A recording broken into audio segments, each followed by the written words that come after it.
tere! Alustame siis Loomade hääle saatega ja täna räägime pesitsusrahust lindudel ja loomadel. Mina olen Farista Moeller ja minuga on siin Tartu Loodusmajas Kaarel Võhandu, kes on siis Eesti Ornitoloogia Ühingu juhataja ja Sandra Urvak, kes on siis MTÜ-st Niilusoo. Tere! Tervist! Tere! Kõigepealt küsiks siis lühidalt teie endi kohta, et miks te tegelete sellega, millega te tegelete ja kuidas te sinna jõudsite ja siis pärast seda jõuame pesitsusrahuni ka, et siis võib-olla Kaarel kõigepealt sina. Ma siis töötan Eesti Ornitoloogia Ühingus, kes siis tegelebki lindude kaitse ja tutvustamisega ja pesitsusrahu vajalikkusest oleme me rääkinud nüüd siis umbes 25 aastat. Sandra? Mina olen MTÜ-s Niilusoo, selle üks eestvedajatest. Elan Viljandimaal, selles mõttes nagu päris maal, et ei ela linnas ja me oleme kohalikku loodust kaitsnud üle 5 aasta ja ütleme, et igapäevaselt näeme seda, et pesitsusrahu on oluline pidada. Ja see teema siis, et miks me pesitsusrahust räägime, esiteks on muidugi see, et kevad on väljas ja siis linnud loomad pesitsevad, aga teiseks, et meie tegevus või võib-olla mitte konkreetselt meie, aga üldse inimeste tegevus siin vähemalt Eestis on selline, et see päris palju segab. Aga kuidas ta segab ja kuidas võiks vähem segada, siis sellest me tahamegi rääkida. Ja see, mis Sandra välja tõi, et selline kohalike või siis selliste inimeste vaade, kes võib-olla hariduselt ei pruugi olla ökoloogid või bioloogid, et kuidas seda loodust vaadelda ja arvestada ka niimoodi, et sa ei ole võib-olla professionaalselt seda ülikoolis õppinud, et see on siis ka täna hästi oluline teema. Kõigepealt siis võib-olla alustamegi lindudest, Kaarel, et kus ja millal need linnud siis pesitsevad, kellest te siis 25 aastat olete rääkinud, et pesitsusrahu peab pidama? Eestis on õnneks veel lindusid ikkagi nii palju, et nad pesitsevad praktiliselt igal pool meil. Et laias laastus me võime jagada nad siis metsalindudeks, siis kultuurmaastiku lindudeks ja veelindudeks. Ja ütleme, kõige akuutsem või suhteliselt lihtsasti lahendatav probleem tegelikult oleks metsas, kus siis häiritakse neid pesitsusaegsete raietega. Ja ne oleks siis oluline just need pesitsusaegsed raied keelustada. Majandusmetsades saaks teha kompromissina 15 aprill kuni 15 juuli, mis kataks siis ära selle kõige olulisema lindude pesitsemisaja. Ja kaitsealadel, kus siis eesmärk on ikkagi looduse kaitse, peaks see siis olema 15 märts kuni 31 august. Aga siis lisaks metsadele need teised linnud, keda sa mainisid? Kultuurmaastikega on lugu natukene keerulisem, sest erinevalt metsast põllusaak võib tõesti rikneda üsna kiiresti, nii et sa pead teda õigel ajal koristama, aga ütleme, natukene lihtsam on niitudega ja vähemalt need niidud, mis on kaitsealadel, peaks küll olema nii, et niidetakse võimalikult hilja.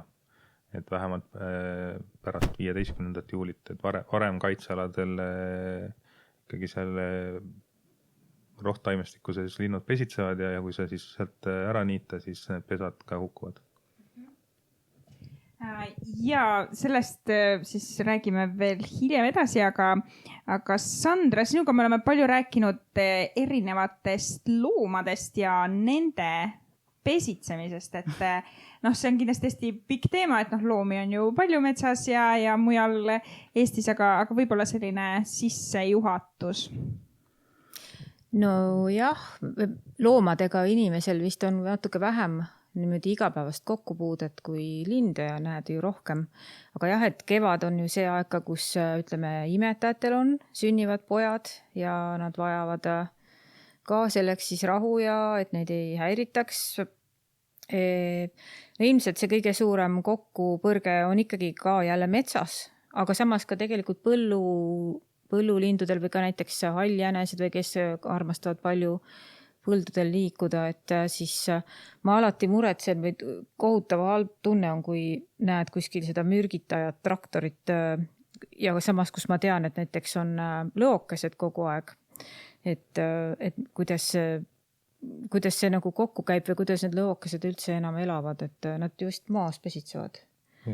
Jah, et kuidas see nagu, see on nii suures vastuolus, kuidas seda saaks lahendada, ma ei kujuta ette, aga loomade, mulle tuleb meelde hästi vana juhtum, ilmselt see ei ole ainus juhtum, aga et hundiga, kus siis, ma arvan, see oli 20 aastat tagasi, kui raietöölised siis teatasid sellest, et kuidas nad nägid, et hundi ema viis oma väikesi poegi, kuskil juuni alguses tassis siis ühest kohast teise, sest et hundipesa oli jäänud siis ette raietöödele. Et ma arvan, see on üsna haruldane juhtum selles mõttes, et lihtsalt hunte on nii palju vähem, aga ma arvan, samamoodi kannatavad ju kõiksugused teised imetajad selle all. Ja tegelikult ju kaladele ju ka antakse pesitsusrahu, aga millegipärast mitte loomadele. Selles mõttes, et me ei püüa kala ju kogu aeg. Või mitte meie, aga naad. Kalamehed, kalurid. Jaa, aga võib-olla siis täpsemalt selleks, et võtame korraks veel loomad ette, et mida siis vaja oleks, et nad pesitseda saaksid või ma tean, et sa uurisid seda, et mis aegadel siis pesitsusaeg on, et kas siis nagu üldse ei tohiks midagi teha, midagi ikka tohiks teha, kuidas üldse on loomad varem inimestega koos hakkama saanud, et mis seda konflikti siis nagu selliselt tugevalt esile toob? Masinad, mulle tundub, et see on seotud sellega, et me lihtsalt oleme nii tõhusad, et Kaarel enne rääkis kaitsealadel näiteks niitmisest, et ma olen üsna kursis Sooma rahvuspargiga ja ma tean, et seal tegelikult sa võid käsitsi niita varem. Ma mäletan on peast mis ajast, aga et siis, kui sa tahad niita käsitsi, siis sa võid seda teha varem sellepärast, aga mitte nüüd muidugi praegu, praegu ei olegi mõtet, aga et ütleme, et võid ka niitmist vist alustada mingil hetkel juunis just käsitsi sellepärast, et siis saab see linnupoeg eest ära või sa ise näed, mis sa teed, aga seal on just see probleem, miks see praegu on nii aktuaalne, et see inimene, kes seal looduses tegutseb, ta on ümbritsetud sellest oma tehiskeskkonnast reeglina, tal on kõrvaklapid ja siis ütleme, et kui ta on mingi trimmerdaja või ta on mingisugune harvesteri juht või mida iganes, ta on nagu igatahes eraldi sellest ja ta isegi ju ei hooma, mis tal seal ümber kõik on. Et ühest küljest inimene on nii tõhus ja teisest küljest ta on nii eraldatud tegelikult sellest maailmast ja see konflikt tuleb sealt nagu selle masina ja looduse. Ja siis, kui me mõtleme nagu vanarahvale või Eesti talupojale, maainimesele, kes ütleme elaski loodusega, ikkagi suhteliselt ju harmoonias või kuidagi sai hakkama, et siis ta ikkagi arvestas sellega. Seal oli ikka puht praktilised põhjused, miks sa midagi kunagi tegid, et miks sa ei teinud näiteks metsa suvel. Et see ei ole ju ainult ütleme, see lindude pärast, kuigi ka see oli oluline aspekt, vaid et seal oli muud põhjused ka, et see puit ei kestnud ja nii edasi. Korraks niitmisest veel, et kuidas selle niitmisega siis täpselt on, et kas kaitsealadel siis ikkagi peetakse seda niitmise rahu ja kui minna niitma, et ma tean, et mingit moodi niites see on veits vähem kahjulik, jah? Osaliselt ikka veetakse, jah, aga kahjuks mitte igal pool, et see sõltub nüüd selle konkreetse kaitseala eeskirjast. Ja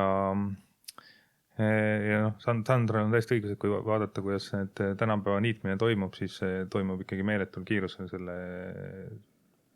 traktor või niiduk sõidab seal ikkagi tihti peale 30-40 kilomeetrit tunnis. Et ja tal on selline lai 10-meetrine see niitmismasin seal taga, et sealt ei jõua ükski loom ega lind eest ära põgeneda lihtsalt. Aga säästvam viis oleks niita siis aeglasemalt, ideaalis muidugi käsitsi või ka masinaga saab ju hoogu maha võtta ja keskelt siis väljapoole, et need linnud ja loomad saaks siis sealt niitmisalalt ääre poole ära lahkuda. Et meil paraku tihti niidetakse kas järjest või isegi väljaspoolt sissepoole ja siis nad jäävad sinna sisse lõksu. Vaat see on mina töötades põllumajanduskoolis, vaat see ei ole nüüd üks asi, ma võtan siin lubana avalikult, et ma lähen ja uurin, et kuidas neile põllumeestele õpetatakse ja naistele, et mulle tundub, et sageli enamasti niidetakse siis väljast sisse ja siis tekib just see, et sinna jäävad need pojad lõksu, nad on õppinud nagu varjuma, nad ei lähe ära, vaid nad lihtsalt jäävad lõpuks sinna selle kombaini või mis iganes masina alla. Aga kui nad on õppinud varjuma, kas nad siis, kui nagu keskelt nagu väljapoole, kas nad siis lähevad ära? No sest seal on juba niidetud ala, siis ta seab ennast nagu ohtu, ta tuleb lagedale nagu välja, tema on õppinud, et ta tõmbub sinna maa ligi ja kössitab seal nagu varjus, et ta kaitseb ennast sellega, aga siis kui ta ei taha nagu sealt välja minna, sest seal on lage ja ta jääb seal, on siis kohe nagu saagiks või noh, nagu kättesaadavam näiteks potentsiaalselt, ma ei tea, mingisugusele valgele toonekurele või no tema jaoks ükskõik kellele, et. Okei, aga siis noh, see on siis niitmine on ju, aga nüüd, kui me mõtleme neid teisi loomi, sa tõid näiteks on ju hundid, aga teised erinevad loomad, et äkki, noh, sa mainisid ka, et sa maal on ju, et millised need näited on, kus noh, reaalselt inimene ka näeb, sest tihti ju öeldakse, et milles see probleem on see, et inimestel võib-olla puudub see ökoloogiline kirjaoskus või et ei osata nagu aru saada, et mis tagajärjed tegevusel on, et võib-olla kas lugude jutustamine võiks olla nagu üks viis, kuidas nagu seda väljendada või selgitada. Ahaa, et kui inimene näeb loomapoegi ja siis. No näiteks, et kas sa tõid selle hundi näite, aga mis seal looduses veel on võimalik nagu näha praegusel ajal? Praegu vist on natuke veel vara, et ma arvan, hundil hakkavad vast sündima või mai alguses, et praegu võib-olla ei ole see hetk, kuigi jänesepoeg, jänes juba poegib ju mitu korda aastas ja jänesepoega ma olen juba sel aastal näinud. No, rebasepojad hakkavad olema, nemad on nagu julged ja rebane on selline suht kaasleja, et rebasepoegi hakkab küll varsti näha olema ja siis tegelikult need noored loomad muidugi ka on ju natuke vähem inimpeeliklikud, siis nad jäävad rohkem auto alla ja selles mõttes ikka alati on see on nagu õnnetu aeg ühest küljest, peaks olema väga tore aeg, kus noori loomi on palju, aga teisalt näiteks ka siis palju hukka. Siis muidugi minu meelest igal aastal on seda, et räägitakse ka meedias, et ärge tooge omale koju mingisugust väikest loomapoega, kelle sa kuskilt leiad, et inimesel on nagu siis see arvamus, et ta on hüljatud, et tegelikult ei ole, ta lihtsalt ootab oma vanemaid seal. Et noh, ja see on just seotud selle kirjaoskusega, pluss jällegi rebane minu naabruses ka elab põllumajandusmaastikul seal.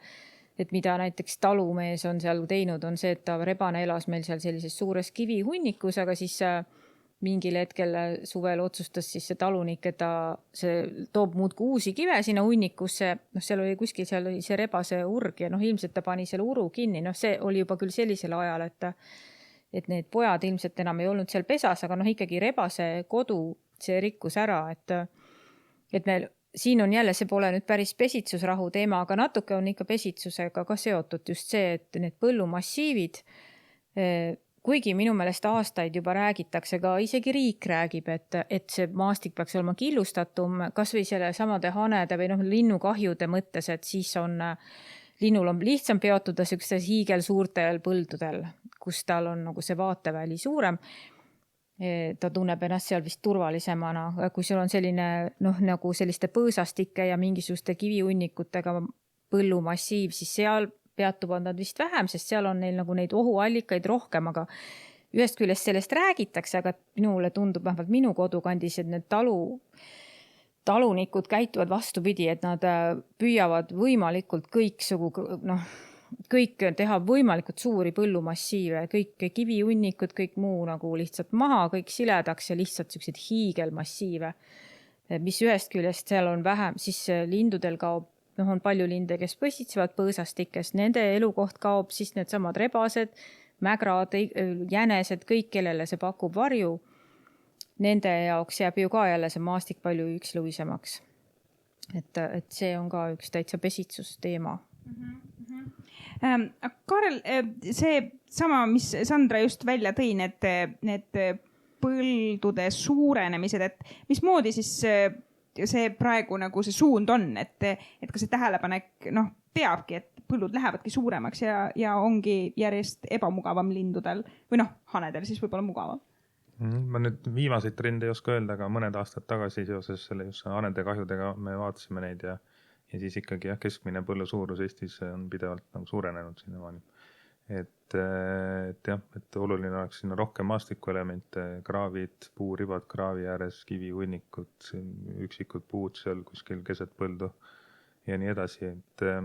Et siin katsetame ka erinevaid meetodeid nagu rohuribad näiteks põllu ääres, kus on siis nii-öelda niidutaimestik põllukultuuri asemel aitavad juba ka seda liigirikkust ja toidubaasi seal suurendada või siis laigud seal põllu sees, kus on sul kultuuri asemel on nii-öelda looduslik taimestik või midagi. Et neid võimalusi on, aga kahjuks et üks asi on see teadlikkus, et ei mõelda üldse selle peale, et loodust tuleb ka hoida või mõnikord on isegi põllumehele parem, kui tal on seal näiteks lindudest putukatõrjujad või midagi peal. Ja teine asi on siis see kasumlikkus, et kui sul on üks suur lai põllumassiiv, siis seda on tunduvalt lihtsam külvata ja lõigata ja temaga toimetada kui see, kui sul on erinevad lapid ja maastikuelemendid seal vahel. Et lihtsam ja mõnikord ilmselt ka kasumlikum on seda suurt pidada. Ma hiljuti olin ise Lääne-Virumaal ja siis me sattusime niimoodi, et olidki põllumassiivid, aga seal oli suur tuul ja põhimõtteliselt me sõitsime läbi nüüd kõrve, siuke tunne oli, sest kõik see tolmas, see põlvud on ju ja siis mu kolleeg ütleski, okei, see ongi see degradeerumine, muld lihtsalt läheb minema, et siis tekibki küsimus, et mis see kasumlik on ju, et kui oleks need põllud ilmselt sellised jupitatumad, siis ilmselt oleks ka vähem sellist võib-olla kõrbe tunnet on ju. Aga räägime veel lindudest selles mõttes, et metsad ja palju on meedias olnud juttu sellest, et kuna praegu on see lindude pesitsemise kõrgaeg, et siis eriti kriitiline oleks siis mitte neid häirida, aga et nende häirimist nagu siis peatatakse, kui need linnupesad üles otsitakse. Ja sa mainisid, et neid pesi on justkui keeruline leida, et kus need linnud siis pesitsevad või miks neid pesi ei leia? No, kui neid pesi oleks väga lihtne üles leida, siis kiskjad ju sööks lindude järelkasvu väga suures osas ära, et linnud ikkagi üritavad neid pesasid võimalikult hästi peita kiskjate eest või teha kättesaamatutesse kohtadesse. Et kui see pesa on kõrgel puuvõras ja puu on lehes, siis seda sealt maapinnalt märgata on ikkagi väga keeruline või kui ta on seal kuskil puuõõnsuses sees, siis seda nagu ei olegi võimalik otseselt maapinnalt märgata. Ja nad ei tee ainult puu otsa, et palju linde teeb üldse sinna kuskile alla, kas siis põõsastikku või isegi päris sinna rohu või alustaimestikku sisse selle pesa või alla, et maha kukkunud puu juurte vahele ja nii edasi, et nad otsivad neid erinevaid kohti, kuhu oma pesasid peita ja inimene ei suuda kunagi kõiki neid pesasid üles leida. Nii et selles suhtes see on nagu täiesti absurdne arvamus, mis tulenebki nüüd sellest puudulikust ökoloogilisest kirjaoskusest, et kui inimene pesa üles ei leia, et siis järelikult seal lind ei pesitse, et pesitseb küll, lihtsalt inimene ei ole suutnud pesa üles leida. Aga Sandra, millised need elupaigad siis veel on loomadel, kus võiks nagu osata nagu tähelepanu pöörata? Loomadel sa mõtled? Jaa. Assoo, no jumal, igal pool kraavikaldad ja kraavid ja no põllumaastikud, mets, niidud, rohumaad, igasugused, et loomi on ju ka eri suuruses ja putukad, nahkhiired, hiired, vees sellised nagu opraas, kõikvõimalikke, et linnaloomadest ma tean nüüd vähem, aga linnas on ju ka rebast ja jänest ja kuigivõrd, et kõikvõimalikud kohad ja kui me mõtleme siin sellele pesitsusrahule, et siis ma arvan, et nii palju kui võimalik, siis tasuks iga kõikvõimalikud need teede servade hooldamised või mis need on, kus need giljotineerivad. Tegelikult seda ka tehakse minu meelest ka just praegu, seda giljotineerimist, mis on üldse muidugi arusaamatu. Ma saan aru, et see on vist liiklusohutuse pärast praegu tehakse seda nii hoolega. Aga jah, et seda pigem praegu ei peaks tegema. Aga otseselt seadus seda ju ei keela. Et ma mäletan, mõned aastad tagasi remonditi Põltsamaa Kolgajaani vahelist teed, see tehti mingid uusi lõike ja siis sellega kaasnes tohutu tegelikult raadamine, tohutu võsa võtmine just nagu sellel kõige kuumemal pesitsuse ajal, mis oli ääretult valus vaadata. Jah, aga seda nagu takistada kuidagi ei saanud, et see ei ole keelatud. Et tegelikult on vist lubatud ka ju harvendus ja mingid hooldusraied ja igasugu sellised asjad on lubatud tegelikult praegu. No ega meil otsest raiekeeldu ei olegi, et meil on see looduskaitseseaduse punkt, mis ütleb, et lindude pesitsemise häirimine, tahtlik häirimine on keelatud, aga siin kuni üsna viimase ajani Keskkonnaamet tõlgendas seda seadust üldse nii, et metsaraie ei ole tahtlik häirimine. Et pärast mõningaid kohtuotsuseid nad on nüüd oma suhtumist natukene muutnud ja käivad neid raiealadelt, siis avastatud raiealadelt pesi otsimas. Aga ega see endiselt mõistlik lähenemine ei ole, et meil oleks ikkagi vaja siukest ühtlast, üheselt mõistetavat keeldu. Nojah, see linnud on selline grupp, et inimesed nagu mõistavad neid ja nagu sa ütlesid, Sandra, et neid on võib-olla kergem märgata. Sest kõik need paigad, mis mainisid, et kus erinevad loomad pesitsevad, siis ilmselt inimesed näevad ikkagi suhteliselt vähe neid. Ja ei oska isegi mõelda, et ma võtan puhtaks selle kraavi järel, las ta nüüd olla, aga igal pool keegi kuskil toimetab, et võib-olla seda ongi nagu keeruline märgata ja kui sa seda päris kindlalt ei tea, et siis ongi nagu raske.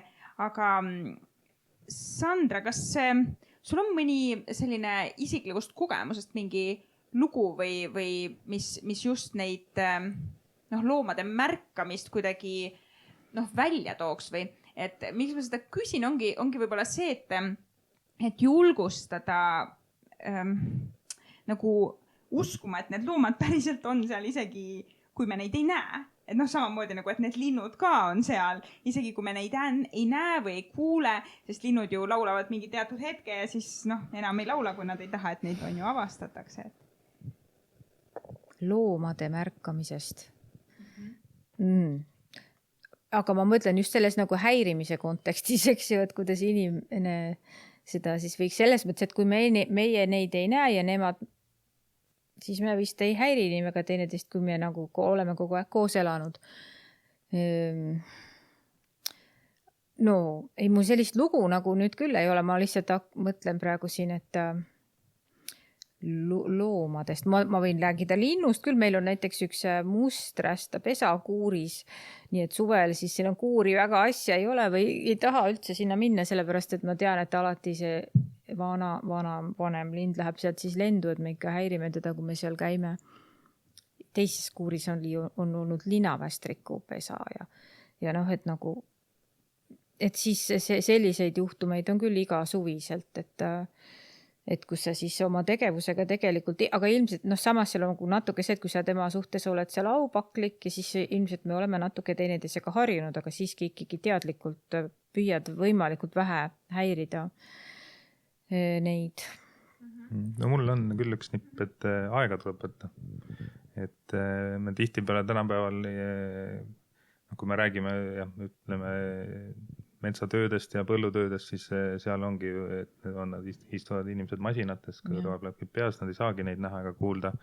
Aga ka ise, kui me loodusesse läheme, siis tihtipeale minnakse matkarajale ja eesmärk on see võimalikult kiirelt läbida või käime seal, jookseme kuskil ringi, aga tegelikult kui sa lähed kuskile ilusasse kohta istud sinna lihtsalt maha ja ootad natukene, siis sa hakkad märkama, kuidas tegelikult sul elu ümber keeb, et mõni sisalik ronib kuskilt kivi alt välja või linnuke tuleb lähedale laulma ja kui sa seal lihtsalt rahulikult natukene aega võtad, ka loodus harjub nii-öelda sinuga, saab aru, et sa ei torma kellelegi kohe kallale, et siis märkad sa seal tegelikult päris palju elu.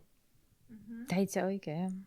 Täitsa tuleb nõustuda ja üldse ei pea kuskile matkarajale selleks minema, et lihtsalt oma kodu lähedases kohaski saada osaks loodusest. Ja mul sellega seoses meenuvad konnad igal teatud perioodil. Et päris uudne on, et mismoodi seda siis seal võiks aega võtta, et ma see aasta tõesti pidin sõitma ja siis, või oli selline tunne, et ma pean sõitma, aga kuidagi mul õnnestus, ma võtsin hullult tempo alla, nagu sõitsin väga rahulikult, õnneks ei olnud niimoodi, et kogu tee oleks neid täis, sest siis ma ei tea, mis siis teha on ju. Aga kui neid on niimoodi, et ikkagi sa nagu saad nende vahel slaalomit teha, ma ei tea, paned mingi hädatuled või midagi ja siis lihtsalt sõidadki ülirahulikult nende vahel ja vaatad võib-olla mingi hetk, kui me mingi peatusime, viisime mõned üle on ju, kui tundus, et ma saan aru, kuhu poole ta läheb ja niimoodi. Et lihtsalt jah, seda aega saab võtta igal pool, kui nagu ei mõtle, et okei, et aga midagi teha ju ei saa, et ma pean on ju minema. No selles mõttes konnad on jah, sellest see ei tulnudki kohe meelde ju, et see on päris selline, ma tean inimesi, õnneks mitmeid, kes täitsa, või ise ka, aga kes jäävadki ja tõstavad neid konni üle, täitsa tavalised inimesed, et Soomaal või Soomaa servas ükskord nüüd just mõned nädalad tagasi pidin natuke maad jala käima koeraga mööda teed, sellist teed, kus sõidab see poolt päris Soomaal, see oli nagu rahvuspargist väljaspool, kus on natuke suurem liiklus sellisel ilmselt, kust ka nad üle tee käivad, see oli täiesti võigas, milline see tee välja nägi, et isegi sellisel ikkagi väga väikse koormusega kohas tohutult saab neid hukka, et hästi traagiline, et kuidas neid märgata või kui paljud neid märkavad, ma ei tea. No tundub ka, et võib-olla see kui me nüüd konnadest räägime ja kui me mõtleme nende põhjuste peale või et mismoodi neid lahendada, et kui linde või üldse metsaelustikku aidata sellega, et ärme lähe sinna, siis võib-olla konni aitab see, kui me see, et me aitame neid üle tee on ju see lõppasi on ju, et aga kui me teid planeerides suudaksime teha neid, ma saan aru, konnatunneleid ja niiviisi, et planeerimegi niimoodi, et me ilmselt annab ka nii mõelda, et võib-olla vaatame, et me ei tee kõige hullematesse kohtadesse teid või et lihtsalt mõtleme nagu ette neid asju. Õige küll, jah. Et praegu tundub, et võib-olla neid lahendusi otsitakse sealt nagu probleemi lõpust, aga mitte ei vaadata nagu probleemi on ju tagasi. Aga võib-olla putukatest, kas kumbki teist tahaks veidis seda gruppi nagu valgustada või avada, et kuidas nagu nendega on? Kas neile peaks tagama pesitsusrahu? Ikka. Kärbsed ma lasen kõik õue. Maha ei löö. Ega Eestis ma praegu ei tea, et kas meil on häid uuringuid, aga mujalt Euroopast ja maailmast on neid väga muret tekitavaid uuringuid küll, et putukate arvukus kukub samamoodi kolinal. Ja putukad on ju mõnes mõttes nagu see suhteliselt nagu baastase ökosüsteemil, et kui putukatel läheb halvasti, siis läheb ka lindudel halvasti, siis neil ei ole midagi süüa ja nii edasi. Ja selles suhtes me peaksime üleüldiselt rohkem hoolima ja arvestama kogu elusloodusega. Et me ei saa ainult vaadata oma neid kasuminumbreid ja kuidas meil mugavam oleks, vaid arvestades, et meid siin maakera peal on ikkagi inimesi väga palju, siis kui me tahame siin oma elukeskkonda säilitada, siis me peame ikkagi natukene ohvreid tooma ja teiste liikide peale rohkem mõtlema, kaasa arvatud putukate. Isegi päris palju. Kui sa vaatad praegu, mis kõik variatsioonid on putukatõrjeks, et väga selliste koledate mürkideni välja, mis mõjuvad siis ka ju meie esilastele ja nii edasi, Ja see võib-olla see sõnakasutus ka või et kui me rääkisime sellest ökoloogilisest kirjaoskusest, et kust see üldse tekib või kust üldse tekib inimeste selline suhtumine, et putuka mürk või see on taimekaitsevahend. et kummaga meil tegu on ju. Et samamoodi erinevate, siin oli hanekahjudest juttu, aga võib-olla see on hane, ma ei tea, söömisjäljed või põdra söömisjäljed, et mitte põdrakahjustused või et mismoodi me neid üldse nimetame ja mismoodi me viitame sellele, kui loodus ise toimetab ja kuidas me inimestena nagu sellesse suhtume. Korraks, Sandra, võib-olla sinuga räägiks loomad on ju pesitsevad, aga siis, kui tuleb jaht, kuidas see nagu, ma olen aru saanud, et mingid jahid algavad, kui samal ajal on pojad veel väiksed või kuidas sellega on? Oskad sa seda avada?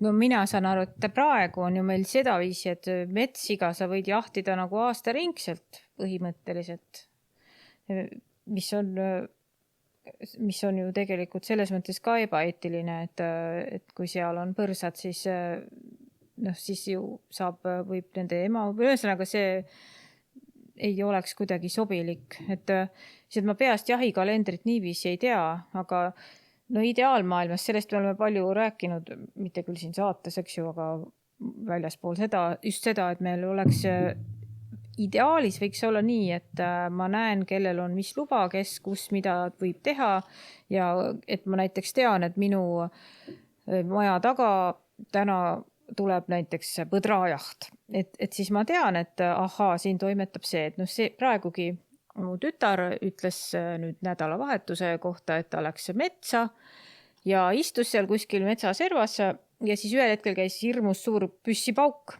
ja siis kuskilt kargas sealt üsna tema lähedalt püsti väike jänes ja jooksis 1004 minema ka selle paugu pärast ja ei tea ju, et mis, see oli väga lähedal, meie oleme oma maadel jahi ära keelanud, kus see pauk käis, kes mida lasi, miks praegu tegelikult ei ole, minu meelest kedagi teist küll jahtida ei tohi peale selle metsa, et mingit selliseid hanede pelletamist meil seal ka ei ole, et selline nagu see kogu aeg on selline, kogu see jahipidamine on nagu selline kuskil nagu metsikus läänes, et su ümber kogu aeg toimub midagi, aga sa täpselt ei tea mida, seda on väga raske jälgida, infot sa ei saa. Jah, et ideaalis võiks olla nii, et kui ma kuulen, et kuskil minu ümbruses nüüd käib see pauk, mis on seotud, ma tulen ära, milline on relvast lastud pauk, et siis ma saan vaadata, et et siin on nüüd Jüri, ma ei tea, mingisugune Jüri Tamm, kes laseb sinna metssiga. Et ma siis tean, et seal on nüüd tema, aga et kui ma näen, et siin seda ei ole registreeritud, siis ma näiteks tean, et see on ilmselt midagi illegaalset. Ja siis ma teatan kuskile, mis sellele siis järgneb. Aga jah, et see on probleem. Kuskil, see vist oli augusti lõpus või septembri alguses, et metskurvitsad vist on selline liik, keda hakatakse ka jahtima siis, kui osa veel pesitseb või? Jaa. No jah, et linnud ei pesitse alati täpselt kindlal kuupäeval, et kui näiteks talle esimene kurn ebaõnnestub, siis nad teevad järelkurna ja need pojad tulevad hiljem kui tavaliselt, et selliste erandolukordadega praegu jahiseadus tihtipeale ei arvesta. Ja kurvitsajahti vist ma olen saanud aru, et eestlased nii väga palju ei pea, aga selle võrra tuleb jälle siia väga palju neid jahituriste. Meie vist leidsime möödunud suvel sellise kurvitsa pesa, munadega pesa, see oli juuli alguses äkki või et siis sealt arvutada edasi, et kunas sealt tulevad siis need pojad, et siis igatahes see jaht häiriks. Ja palju linde tegelikult ju teeb mitu kurna. Jah, selle metsa juurde tagasi tulles keegi oli üks jahimees, ma ei oska öelda, mis ta nimi oli või ega ma seda ilmselt ei ütleks ka praegu, aga helistas ja hakkaski rääkima just sellest metsajahist ja ütles, kui ebaeetiline see tema meelest on, sellepärast, et emised lastakse eest ära ja siis jäävadki need pesakonnad lihtsalt ilma emata ja tundis väga muret, ütles, et aga ta absoluutselt pole ta laimu, mida siis nagu ette võtta, et niimoodi nagu see toimib, et jah, pesitsust on võimalik igat moodi segada. jah, aga võib-olla siis veidi sellest, et natuke oleme seda rääkinud ka, aga et kuidas see inimeste tegutsemine siis ikkagi võiks olla, et mingeid asju on siit kõlanud, aga võtaks veel seda kuidagi juppidemaks lahti. Mina mõtlen, et esimene asi on see, et sinna alguses me loetlesime või sina või Kaarel loetles neid kuupäevasid ja tegelikult me näeme kas või sel aastal, et iga aasta on erinev, et ideaalmaailmas võiks see olla üldse niimoodi, et me lähtume aastast ja vaatamegi selle järgi, et näiteks sel aastal algab miski pesitsus varem. Et siis ma ei vaata, et okei, et praegu juba see lind siin on pesas ja muneb ja haudub, aga et kuupäev ei ole veel kukkunud, järelikult ma ikkagi võin selle puu maha võtta. Et see tegelikult ju on, sedasi ei peaks olema. Et see on inimese maailmas niimoodi, et meil on võib-olla tellitud mingisugused tööd ja midagi planeeritud, aga see, kui me mõtleme... Pere on ka planeeritud. No jah, muidugi on. et siis et sa saad aru, et see loodus on tegelikult see, kelle armul me siin ju oleme, et me praegu võime siin sellega manipuleerida, kui ühel hetkel see tuleb meile tagasi, et me ei peaksime, et see peaks olema nagu paindlik ka selles mõttes, et kui on varasem kevad, siis me alustame selle nagu sellise paastuperioodiga nendes töödes siis varem, nii nagu parasjagu vaja on, mitte nii, et vaatame, et täna on veel 14. aprill ja siis nüüd ma panen täiega. No neid ettepanekuid, kuidas olukorda paremaks teha, looduskaitseorganisatsioonid teevad ju riigile kümneid ja kümneid, kui mitte 100 aastas, millest kahjuks valdavat osa ei arvestata üldse ja heal juhul mõnda arvestatakse osaliselt. Et meil see teadmine tegelikult suures osas on ju olemas, mis vaja teha oleks. Küsimus on, et kas me ühiskonnana oleme selleks valmis, et see algabki sellest suhtumisest ja hoolivusest, et kui sa siin enne tõid näiteks need hanekahjud ja põdrakahjud ja nii edasi, et siis kuidagi me nagu ei arvesta sellega, et kõik, mis me saame ju sealt loodusest, on ka tänu sellele ökosüsteemile ja meie elukeskkonnale, et see sama põlluvili ju ei kasvaks seal, kui meil ei oleks seda mullaviljakust ja mikroelu seal ja puud kasvavad ju metsas looduslikult ja nii edasi, et kõik, mis loodus meile annab, me võtame suure rõõmuga vastu, kuulutame selle enda omaks nii-öelda, aga siis, kui loodus julgeb, siis seal ani julgeb natukene vilja ära süüa või põder seal puukoort näksida, et siis see on kohe siis kahju ja tuleb neid nii-öelda reguleerima hakata, et seda suhtumist tuleks muuta natuke. Jah, mul kolleeg rääkis hüljestest ühes Loomade Hääle saates Mart Jüssiga ja siis mulle meeldis see, mis Mart ütles, et mis kalavarud? Moosivaru on mul keldris. Kalad ei ole minu omad. Et kalad ei ole, et innem on nad hülgemad kui minu omad. Et just see nagu varude teema või kuidas me loodust ja enda omaks peame ja kui keegi teine tahab seda süüa, sellepärast, et ta on ka osa sellest loodusest, siis see on kuidagi kohe nagu meie vaatest väga, väga pahasti. Aga on teil veel mõni kommentaar siia juurde praegu?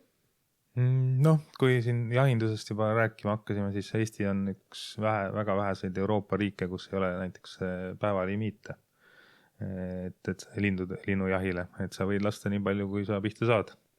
Et tegelikkuses tuleks kohe kehtestada ikkagi kindlad limiidid, on see siis 5 lindu päevas või mis see number täpselt on siis diskuteerimise kohta, aga seda, et meil üldse limiiti ei ole ja siis lastakse ka kaitsealadel, et mis tuleks ka ära keelustada. Et kui on ikkagi linnustiku kaitseala, mis on mõeldud linnustiku kaitseks, siis seal jahti lubada on natukene mõistusevastane. Et neid samme, mida saab astuda, on palju.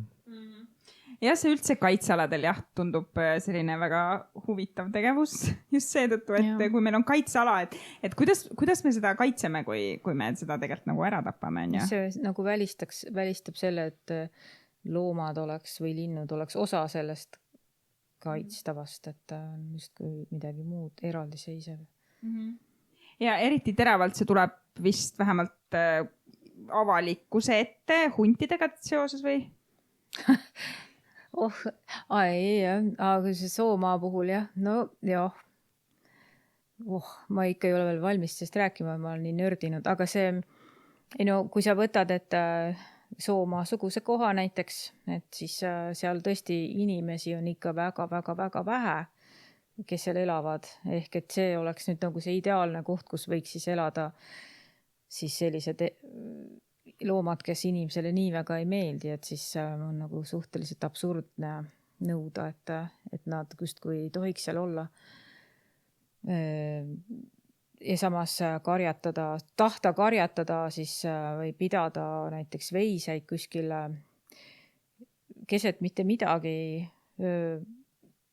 praktiliselt nagu osana sellest faunast seal, et siis ja siis olla imestunud, et võib-olla kiskja peab seda oma saakloomaks. Et kui me mõtleme nagu traditsioonilisele karjakasvatusele, siis sellega on alati käinud kaasas ju karjused. Et tänapäeval meil näeme karjusena seda elektrikarjust, aga ka see,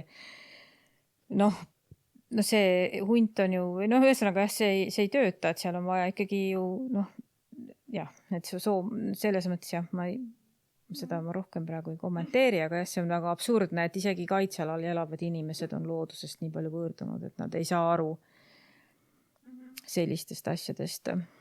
Ja Soomaa puhul, ega see ei ole nii, et seal nüüd üldse ei tohiks, tegelikult seal on ka servaaladel on jahialad, jah, seal harvemini tohib lasta suurkiskjaid, aga minu teada Soomaale on ka hundilube nüüd väljastatud. Aga jah, seal on nagu ütleme olnud selline Eesti mõistes terve suur elujõuline kari, mida kuskil mujal ei ole, kus võib-olla ongi 8-9 hunti, mis on normaalne. 2-3 hunti, see ei ole ju tegelikult nagu kari. Et see on nagu see karja mingi rudiment ja see, kuna meil on nii kõva jahisurve, siis need kogu aeg seal need juhtloomad vahetuvad ja see, kuidas lastakse, keda lastakse, see on nagu suht kaootiline, pluss meeletu kogus salaküttimist, mis huntide puhul on, et see, mida kas või see salaküttimise juhtum, mis nüüd tuli eelmisel nädalal avalikkuse ette, siis see on selgelt ainult nagu see jäämäe tipp ja kas või selle salaküttimisegi osas siis oleks ju väga hea, kui meil oleks selline online jahirakendus, kus ma tõesti näen, mitte ainult seda, et minu maa peal toimetab siin see jahiselts nimega X ja selle kontaktisik on see Y, vaid et ma näen, mitu luba neil on ja ma näen, millal neil mis plaanis on ja kes mida teeb, et see on ka turvalisuse ja igatepidi nagu see peaks olema läbinähtav. Praegu see ei ole. Jah, Kaarel? Ei, hetkel ei ole midagi seda. Lihtsalt tundus. Ja, aga võtame siis võib-olla kokku selle, et küsin teilt, et on teil miskit, mis ma nagu ei küsinud või mis jäi kindlalt nagu rääkimata, et võtaks need kõigepealt ette? Mina tahan küll rääkida, mul on see metsise asi südame peal, mis on meil olnud selle kevade selline halba leid, et seal Parika looduskaitseala on olnud ikkagi nagu ikka selle metsise piirkond ja seal on metsise püsielupaikasi vist 2 tükki ja seal on ikkagi, kui on see mänguaeg, siis metsise kuked ja ka kanad on sageli ka seal Põltsamaa Viljandi maantee ääres. See tee lõikab, nagu see maantee lõikab siis nende mänguala justkui katki ja siis need metsised on seal tee ääres sel ajal sageli. Mina sel kevadel ei ole ühtegi näinud, aga ma tean, et on ikka nähtud. Aga siis sealt nagu seal Parika kaitseala on siuke pisike killukene veel jäänud sinna, kus on siis seda nagu loodust ja siis ülejäänud on seal kõik suur selline raielank ja siis selle kevade selline negatiivne avastus oligi see, kuidas siis seal ka ühes Särgla sihtkaitsevööndi servas siis käis see vist oli just 3. aprill, ma vaatasin selle järele, käis veel raietegevus.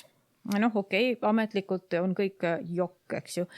Et siis käis raie, samas metsise kukk saba laiali oli seal nagu, ta oli küll tol hetkel üksi hommikul, aga ta nagu mängis seal üksi või ta oli seal valmis samal ajal, kui seal tol hetkel küll harvesteri juht magas oma seal putkas, aga või selles järelveetavas asjanduses, aga see oli näha, et see raie veel samal ajal käis, siis me teatasime sellest Keskkonnaametile inspektsiooni, sealt inspektor isegi tegelikult käis koha peal ja siis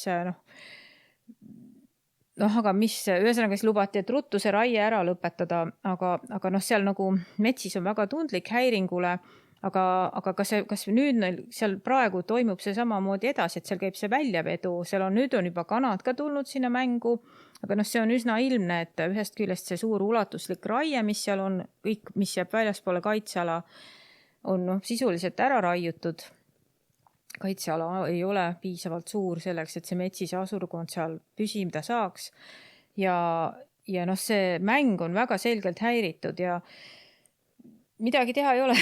Et nagu sellest me teadsime jälle uuesti sinna inspektsiooni, et seal on, ütleme nüüd kanad ka tulnud sinna. Teeserva hommikul on näha, et nad seal on ja väljavedu käib või mingisugune laadimine ja igasugu tööd seal käivad, lihtsalt mitte raie. Aga midagi teha ei ole, ma saan aru, et tuleb lihtsalt käsi laiutada, et seda ei saa keelata. Ja see on riigi mets, RMK, kes seal raiub, või ütleme RMK maad, aga nad ostavad selle teenuse sisse, et näiteks see on selgelt, nagu ütleme, et see metsis on, eks ju, temal on see pulma mänguaeg, tema jaoks on see oluline periood, on väga häiringutundlik, aga mitte ainult raie ei häiri teda, aga siin nüüd on lihtsalt selline situatsioon, kus siis häirivad need muud tegurid.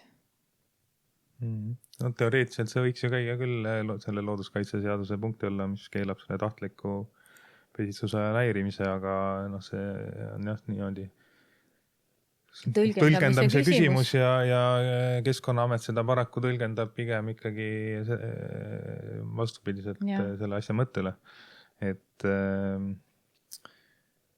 Et see suhtumise küsimus, et teatud seltskonna jaoks ikkagi kõik, mis ei ole otseselt keelatud, on lubatud ja see, kas sa tegelikult sellega seal teed kahju või mitte siis metsisele või muule elusloodusele, see on nagu teisejärguline küsimus. Ütleme, et selle esimese teatamise kohta selle konkreetse juhtumi puhul tõesti oli väga tore ja inspektor läks kohe samal päeval sinna kohale ja vestles seal ja et ta nagu et ta selles mõttes ikkagi nad reageerisid, aga nüüd sealt sellest teisest korrast, mis oli siis ütleme 2-3 nädalat hiljem, siis ma saan aru, et ta nagu laiutas käsi, et ei ole midagi teha, et see väljavedu ei ole keelatud ja tema tõlgendas seda nii ja ehk et põhimõtteliselt, kui seadus on kirjutatud niimoodi, et see punkt võiks justkui kõiki punkte endas sisaldada, et on häiring keelatud ja siis mis iganes võib häirida, siis kuna ei ole välja kirjutatud, et raie ja väljavedu ja laadimine ja nii edasi, siis võib öelda, et mitte midagi see punkt justkui ei hõlma. Ja ta oleks vist hõlmanud raiet, aga see konkreetselt siis enam raiet seal ei olnud ja see on lubatud. Ja metsis on selline hästi palju kõneainet leidev liik, et kuidas nendega on, et võib-olla saate lõpuks korraks metsistest ka?